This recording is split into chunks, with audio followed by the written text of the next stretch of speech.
Studio Censor, Begrum Sangsil. Nous vous informerons vite sur l'invasion du Venezuela.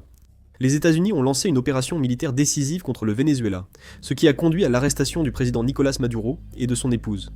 Le président américain Donald Trump l'a lui-même annoncé. Le président Trump a déclaré, lors d'une allocution d'urgence le 3 du mois, selon l'heure locale, que l'armée américaine avait mené avec succès une opération de grande envergure contre le Venezuela.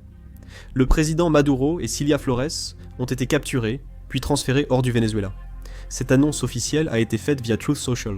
Le fait qu'un président en exercice d'un pays ait été arrêté sur son propre territoire par les forces spéciales américaines et extradé vers un pays étranger est un événement qui n'était pas arrivé depuis des décennies.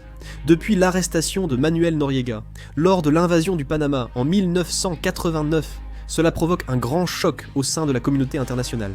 Il devient clair que cette opération n'était pas seulement une action militaire, mais qu'il s'agissait d'une opération d'arrestation étroitement coordonnée avec les autorités judiciaires américaines.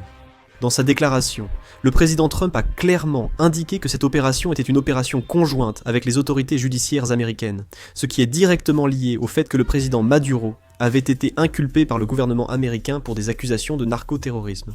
Les agences judiciaires américaines, dont la Drug Enforcement Administration, ont apporté la justification légale, tandis que l'armée américaine a capturé les suspects sur le terrain. Auparavant, le gouvernement vénézuélien avait déclaré l'état d'urgence national à l'aube, affirmant que l'attaque américaine avait commencé, et ce contexte est également interprété à partir de ce point. L'annonce des autorités vénézuéliennes était sans doute une réaction urgente à une menace visant directement les dirigeants du régime, plus qu'une réponse à des frappes contre des installations militaires. Cette situation résulte de l'action conjointe de la puissance militaire et du système judiciaire américain, annonçant d'importantes répercussions en Amérique latine, au-delà de l'effondrement du régime vénézuélien. Je publierai une vidéo si d'autres infos arrivent. Merci, la vidéo s'arrête ici.